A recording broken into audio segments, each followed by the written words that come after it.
I had multiple sclerosis. I couldn't walk without an assistive device. I had delayed and slurred speech and more significant brain fog than I'd ever had with just the bipolar. So I was either headed to the psych ward or the nursing home, or I contemplated ending my life many times. And then I found carnivore.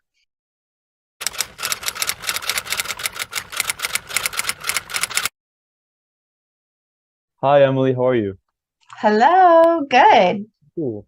Yeah, thank you so much for talking to me today. I've always been super interested in the people who are using a carnivore diet to, help other people with mental health issues, which is what you're doing, and I think it's very admirable. So, thanks for talking to me today.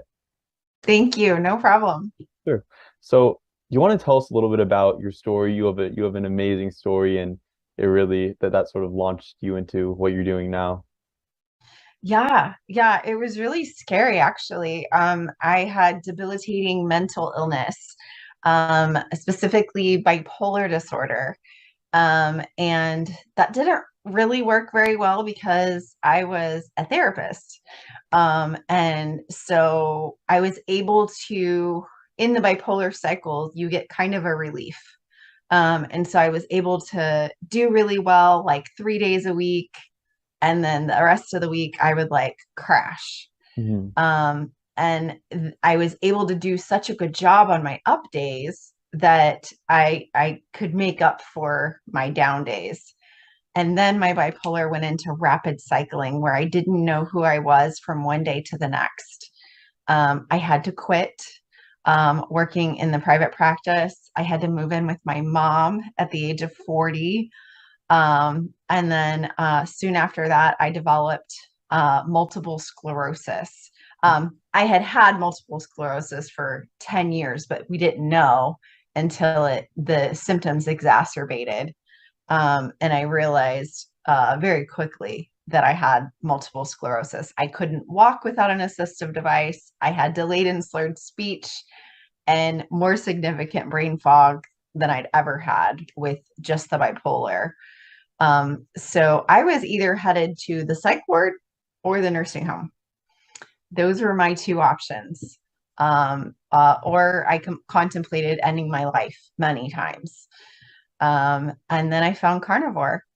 And on February 24th of 2019, I started eating only animal meat and animal fat, specifically animal fat. That was really important. And I had my last bipolar episode in April of 2019. I had my last symptom of multiple sclerosis on May of 2019, and I had my last psych med in September of 2019. None of those symptoms have returned, and I lost 120 pounds. So now I get to be a coach and I get to help other people navigate this space and resolve mental illness and physical illness. And it is so fun. Yeah, I'd imagine that that must be so rewarding because unlike all these other programs where these people are being told to do things that are not dietary related or they're, different lifestyle factors, which may be of some benefit, but they're not getting to the actual root cause. You're doing something that's really, really helping people. What kind of results are you seeing and how does that feel? Amazing results, actually transformative results. Like people who start working with me are literally like not the same person when they're done working with me. And that's so rewarding because as a therapist, it was like Groundhog Day. Like each week we would talk about the same conversation, the same problems. I would give them the same techniques or, exercises or homework, and nothing got better. And so I'm more effective now as a coach than I ever was in my private practice. So it's really fun. Yeah, and that's I've sort of noticed just in the brief time that I've been really researching this space is that when people have bipolar and depression, I mean, these things stick. They don't just go away. And for decades, sometimes decades on end, and a lot of people just give into this idea that this issue is there forever. But what you're doing is you're living proof that it's actually not. And it's such, it's just such a damaging idea that people concede to the concept of being stuck in this like debilitating state forever. And you get them out of that. It's awesome. Yeah, and I was on, like, at my most, I was on 900 milligrams of lithium, 80 milligrams of Prozac, 80 milligrams of Adderall just to get out of bed every day, and then Ambien to sleep every night. And I still wasn't functioning. Mm, So I tried the typical, model, and it just didn't work for me. And so I had to get out of that box and try something different. And removing sugar and processed foods was the key for me. And it just unlocked my brain. The fat getting to my brain was what unlocked it. And removing that inflammation just changed everything. yeah, no, that's really really amazing. Um, so I think one of the really key aspects of spreading this message is getting people onto carnivore in a way that works. It's hard to go to, it's hard to do. It's not easy to get someone to eat only meat. It's difficult. It flies in the face of what the professionals think. How do you do it? How are you able to convince people that A, this is good, and B, it's good enough so that you should adopt this lifestyle for yourself and make all the sacrifices that, go with that. Well, I use a lot of my therapy tools at the beginning to read the client, Hmm. to really see where they're at. Because there's some people, like I talked to this guy yesterday, and he had been homeless and just in the pit of mental illness hell. And he was like, let's go. Like he was ready. And so I can approach situations like him a little bit differently than other people who are coming to this very timid, very wounded, very vulnerable, very fragile. And so I have to take things a little bit slower pace with them because they're not like, rawr, like, let's go. Um, and so I read the client, and then I just suggest, hey, what is your body telling you? Whenever you eat XYZ, what your reaction is. I'm not in your body. You're in your body. What do you think are some of the good foods that your body responds best to? And then they literally tell me what they think is best for them. And then we just set that plan based on what they set. And then I just hold them accountable to it. Cool. Kind of have a random question here. So, have you noticed anything with age and gender like playing a role in their like willingness to adopt a carnivore diet? Like, do you find that maybe older women are better or more willing to do it than a younger man? Like anything like that at all? Hmm. I can't because I've had an 18-year-old guy who he was had debilitating panic attacks, and he was like, no. He was like, this is not my life. I am not tolerating this. I will do whatever I have to do. And so he was like ready. And then Yeah. I have, menopausal women who come to me and they're just like, no, like I'm not tolerating this. This is not okay. I'll do whatever you say. Yeah. I think it's more about the depth of the misery. Mm, It's the people who are really miserable who come to me and are ready to make that change. Someone who comes to me that's like, oh, I want to lose 5 pounds. I'm like, go find another coach. Like, yeah. go find another way. I'm not your girl. Yeah. Yeah. And I'm ready to jump in the deep end. yeah. And I think you appeal to a pretty cool demographic in that the people who are willing to eat only meat are already, pretty open-minded. So you get to work with a cool like sort of type of people because there aren't like a ton of us who are willing to just make that sacrifice. Like you must really like the clients that you work with. I really do. They're always very interesting. Yeah. And I do get some people who come to me who are not willing to do carnivore. And we do more of a keto. What I mainly focus on is what we can all agree on. that sugar and processed foods are not helping the situation, whether it be metabolic, whether it be mental health, physical health, weight. Sugar and processed food, we can all agree, Yeah. is got to go. And so that's what I focus on whenever I have a client who's not quite on the carnivore, bandwagon. But they quickly find that they're more satiated with animal meat and animal fat. And then, some people are like, oh, but I love my vegetables. I'm like, fine, go eat them. Just Mhm. eat the meat and the fat first. Yeah, it's cool because you come from a background that like allows you to work with people very well. So you can that's like it's a pretty good tool to have. Um, just curious, I've seen a lot of people who talk about uh the detriment that vegetables are still conferring when they eat them. So, I've seen people say I didn't start getting better until I got rid of the vegetables. Do you ever see that? And then how do you deal with the person who's saying, but vegetables must be healthy.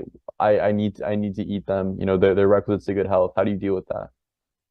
Yeah, it is tricky because I mean, it's like ingrained in us, Yeah. um, in our society. Vegetables are good for you. Vegetables are good for you. And what I do is I almost kind of like challenge them, almost like a bet, that I'm like, why don't you just see if I'm right? Why don't you just remove them for 30, 45 days, and then you can reintroduce them.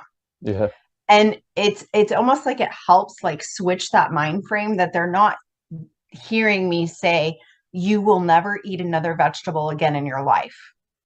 I'm not saying that. I'm just saying remove it for 45 days, see how you feel, and then reintroduce it.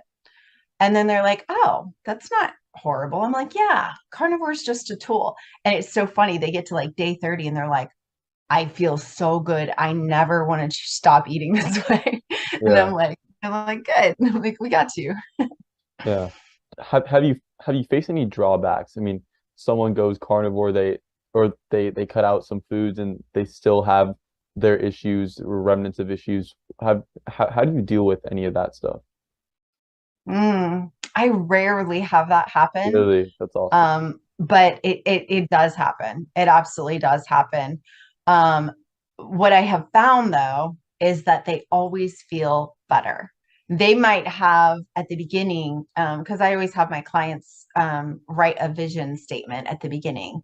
If we knock this out of the park, if we were wildly successful with, you know, your goals for this, what would your life look like? And so they cast me their vision.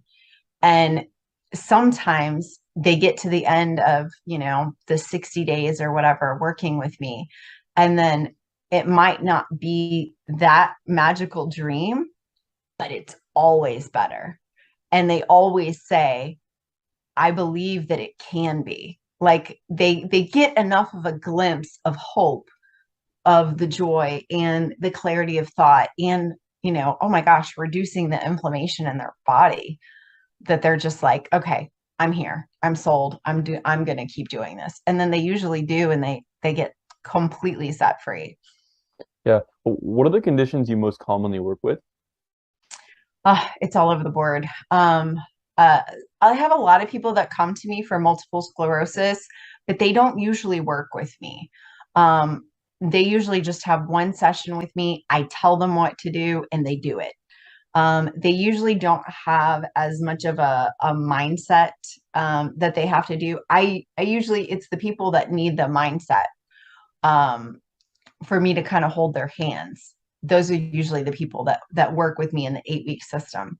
Mhm. And so those are usually people who have underwent childhood trauma, relational trauma, negative self-talk, and have low self-esteem.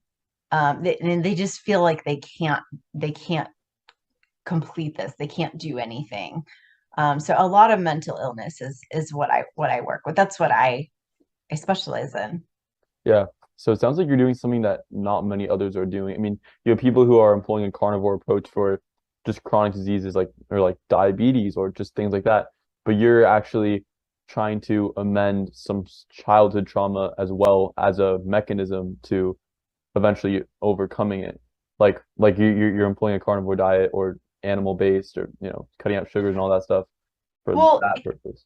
here's the thing. I mean, when I was a therapist, I could sit and have these conversations about, the childhood trauma, about relational trauma, about all of these things, but they're just seeing everything through the lens of their mental illness. And Mm, until we lift that lens and we get that mental clarity, we can't really work forward. It, like I said, it was like Groundhog Day, like we're having the same conversations over and over. But whenever you can clear out the inflammation out of the brain, and then you can really get to the place where you can talk about, okay, what happened to you when you were six? Okay, what happened to you in your last marriage? Okay, what's going on with your negative self-worth? Then we can really talk about these things because their mind is clear. yeah.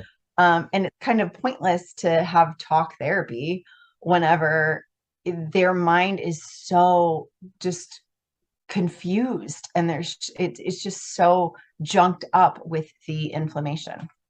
Yeah. And there are people who go to therapists and take medications for years. And clearly, I mean, if you're going to the same therapist for years, there's something else. Like there's something deeper that isn't working. Do you still, I'm sure, I mean, you were in that space for a long time. Do you still have a lot of friends who employ that basic industry appropriate therapy methods, or have did you kind of let those people go? And if you are still friends with them, have they latched onto your approach or not really? No, I definitely just kind of realized very quickly after I discovered carnivore that I don't fit in there. Yeah. And it's very difficult for people to understand that food can have such a significant effect. And I honestly couldn't have really grasped how powerful this was if it hadn't happened to me. Mm, If I had read an article or heard of a coworker, I don't think that would have done it for me. So I don't really fault them for not understanding. Um, but I just don't. And I stay in my lane and I don't care about having letters behind my name.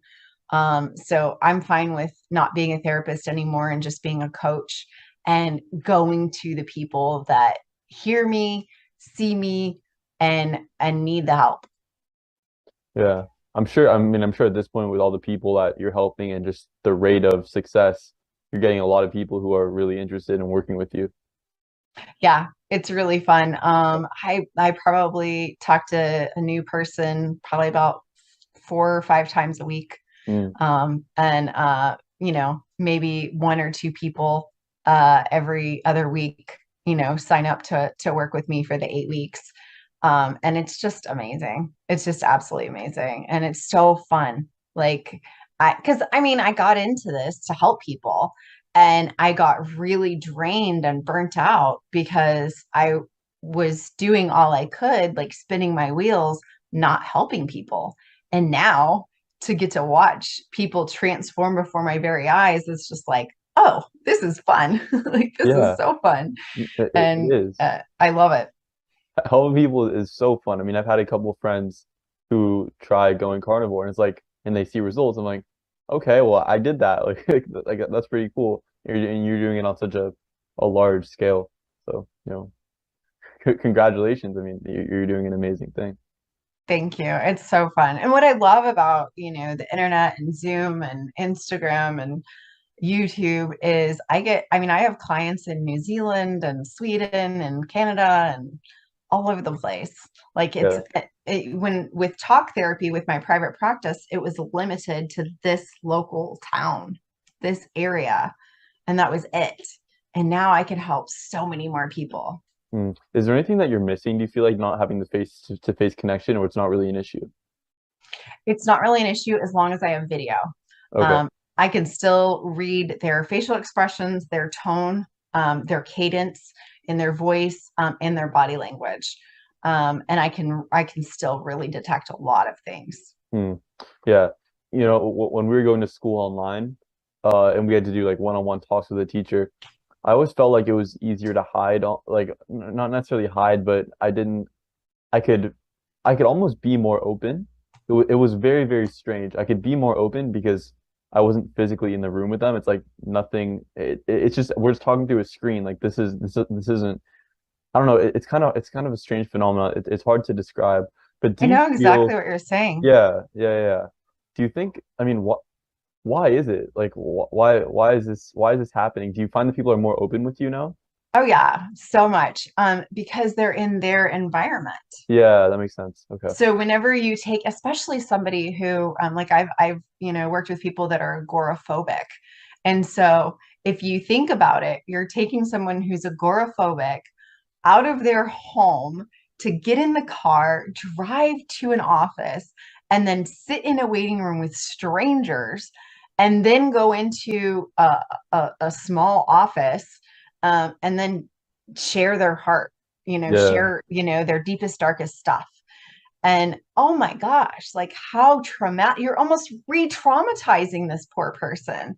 And so this way, I even allow people to keep their camera off when they're not ready.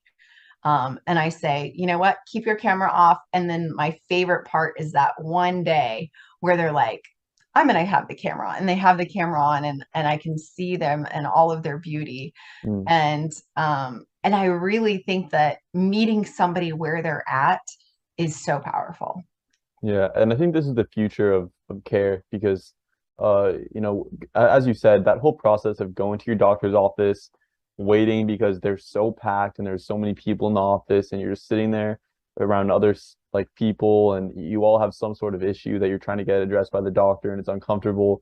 And it's like just getting on a Zoom with a person who, cares. Like it's just it seems like the future and hopefully it is. Yeah, absolutely. And what I love about it also is that I'm not distracted by anything else. I'm totally honed in on them in that moment. And they know as soon as they come into that meeting, my 100% my focus is on them. It's not on, oh, I got another appointment, or I got this, or I got that. Like I am totally focused on them and what their problem is and how I can best serve them. Yeah, and not only are they in their sort of comfortable space, but you're in yours too. Yeah. Yeah. So what are you eating now? Like what do your meals look like? So I'm a little bit of a different situation. I still have something going on in my blood work. We're not really sure.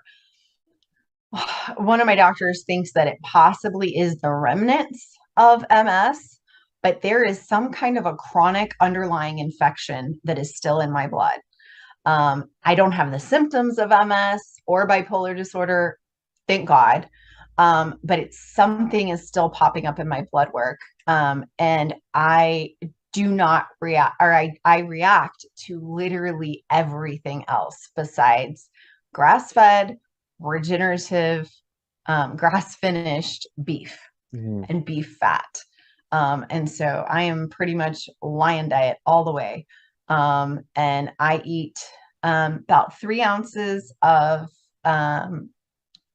steak, beef steak, every morning at 6 a.m.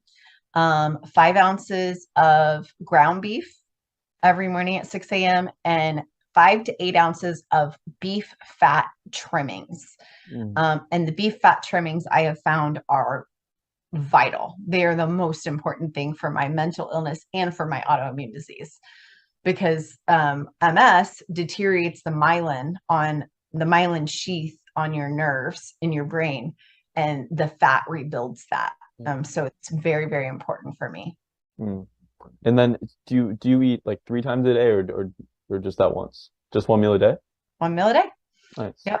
8 ounces of beef and 8 ounces of fat, and that's it. I get about 2,000 calories a day. And I eat just once a day at sunrise. And that's it. And then I just fast the rest of the day. And what do you tell the people who work with you? Do you encourage fasting or do you just say, eat when you're hungry? Yeah. I started out this whole journey eating whatever I wanted, as long as it was animal meat and animal fat, and whenever I wanted, because I was already restricting so much to go from the standard American diet to carnivore that I didn't restrict time or amount. And I don't restrict amount now. If I wanted more to eat, I would. Mm, I just don't. I'm so happy on what I have. mm. Um, but I tell them to eat, ribs and sausage and burgers and chicken wings and anything. And if they want to cheat, cheat with cheese, cheat with, vegetables, um, you know, cheat with strawberries. Yeah. If that's your cheat, then let that be, what you do. Instead of going back to a package of Oreos or ramen noodles or pizza or soda. Yeah. Wait, so you lost 100 pounds, you said? 120. 120 pounds. Okay. So you're bipolar and your MS completely are fixed. What else changes? I mean, that's a lot. That's like that's a life-changing thing. What else changed? Um, I mean, it goes along with the bipolar and the MS, but my mental clarity, I'm sharper now than I have been in like 15 years.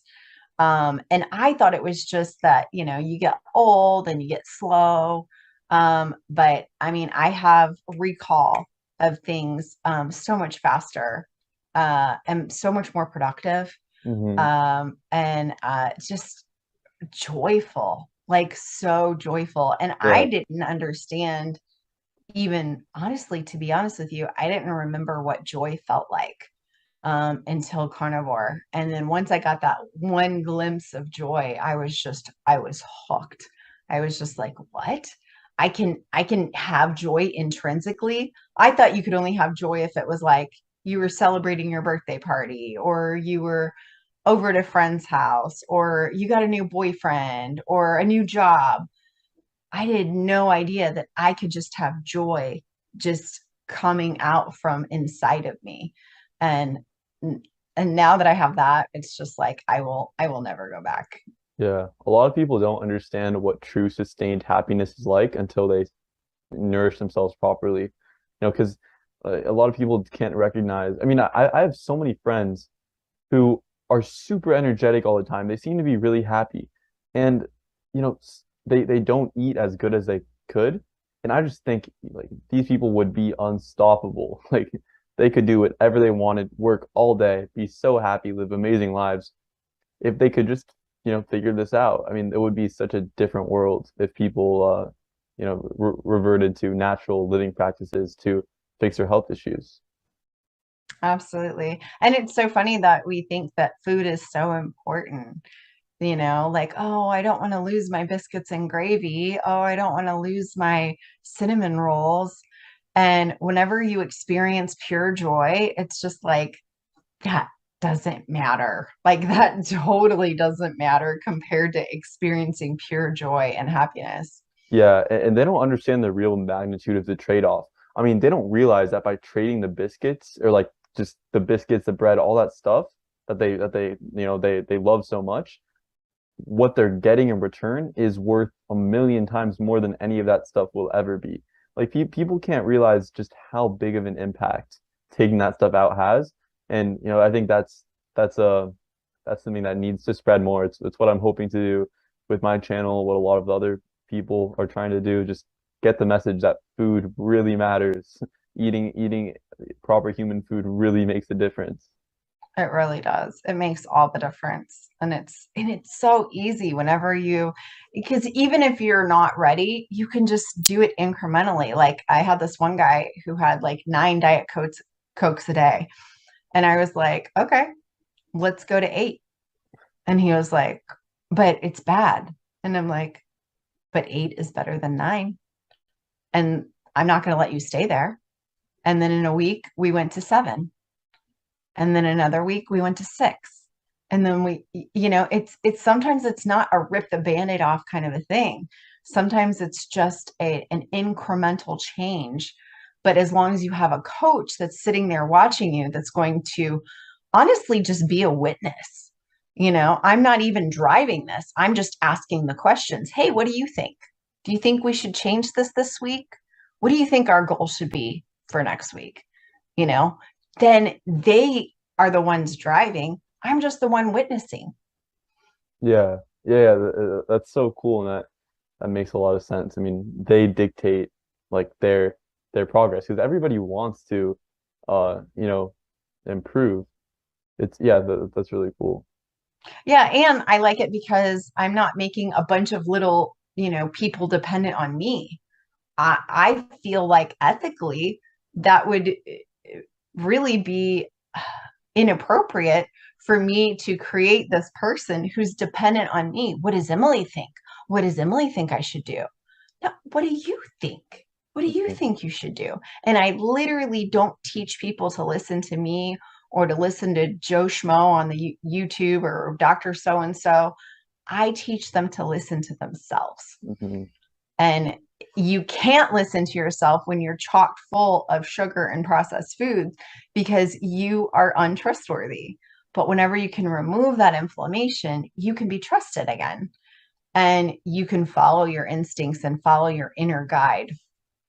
Yeah, it's so powerful being able to trust your own instincts that aren't like messed up by just the sheer amount of processed food that we eat that totally screw with our hormones. So do you find that explaining the science, like the actual science behind hormones and all this stuff is effective, or do you just make it very, very simple when you work with people? You know, this stuff is messing with your hunger signals. You eat proper food, it fixes that. Like I'm trying to understand the approach that you're taking in conveying that message a little bit better. Yeah. Again, that's also meeting people where they're at. I do have people that come to me who need the answers. Yeah. And so I just try and send them videos from like Bart K or, anybody who goes into deep into the science of it. Yeah. And I'm like, I recognize that my role is just to support you. My role is not to convince you or explain the science to you. But most of the people that come to me um, are needing someone to just give them the layman's terms and just to give them the basics of try this, let's see where it goes. That's great. That's And then they awesome. do it. Yeah, that's great.